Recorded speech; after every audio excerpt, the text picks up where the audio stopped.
Hello दोस्तों, horror tales में आपका फिर से स्वागत है।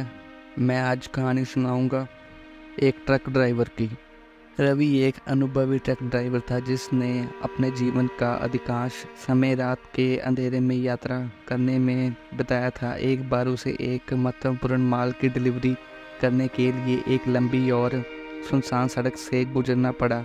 एक सड़क घने जंगलों के बीच से होकर गुजरती थी और बहुत कम लोग इस रास्ते का इस्तेमाल करते थे। रवि ने देर रात यात्रा शुरू की ताकि वह समय पर डिलीवरी कर सके। जैसे जैसे वह आगे बढ़ रहा था उसे एहसास हुआ कि सड़क बहुत ही सुनसान और डरावनी है।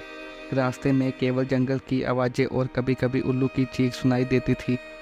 रवि ने रेडियो ऑन किया ताकि उसे थोड़ा अच्छा महसूस हो, लेकिन अचानक रेडियो में सिर्फ शोर ही आने लगा।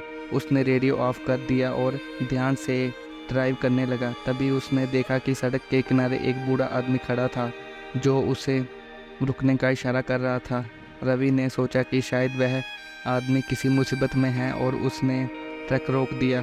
बूढ़ा आदमी बहुत ही थका और उदास दिख रहा था। उसने रवि से कहा, बेटा, मुझे आगे के गांव तक छोड़ दोगे? मेरा घर वही है।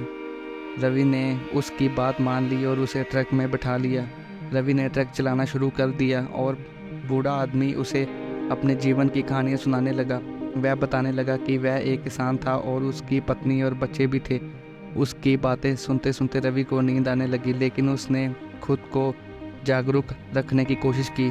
कुछ देर बाद बूढ़ा आदमी चुप हो गया और ट्रक का तापमान अचानक से गिरने लगा। रवि ने देखा कि बूढ़ा आदमी बहुत ही अजीब तरीके से उसे देख रहा है। रवि ने घड़ी देखी और पाया कि आधी रात हो चुकी थी। उसे थोड़ा डर महसूस होने लगा, लेकिन उसने खुद को शांत रखा और ट्रक चलाता रहा। तभी बूढ़ा आदमी अचानक से बोला, यार रोक दो, मेरा घर यही है। रवि ने देखा कि एक पुराना और टूटा फूटा मकान का खंडर था। उसने ट्रक रोका और बूढ़ा आदमी बिना कुछ कहे ट्रक से उतर गया और खंडर की तरफ चला गया। रवि ने जल्दी से ट्रक चलाना शुरू कर दिया और वहां से निकल गया। थोड़ी देर जाने के बाद उसने पीछे मुड़कर देखा तो वह बूढ़ा आदमी गायब हो चुका था। रवि के मन में डर और संशय के साथ उसने गांव पहुंचकर वहां के लोगों से उस बूढ़े आदमी के बारे में पूछा। गांव वालों ने बताया कि वह बूढ़ा आदमी कई साल पहले एक दुर्घटना में मर गया था। तब से उसकी आत्मा उस रास्ते पर भटकती रहती है। यह सुनकर रवि के रोंगटे खड़े हो गए और वह उस रात को कभी नहीं भूल पाया। इस घटना के बाद रवि ने उस रास्ते पर कभी भी रात में ड्राइव करने की हिम्मत नहीं की। यह घटना उसकी ज़िंदगी का सबसे डरावना और खौफनाक अनुभव बन गया।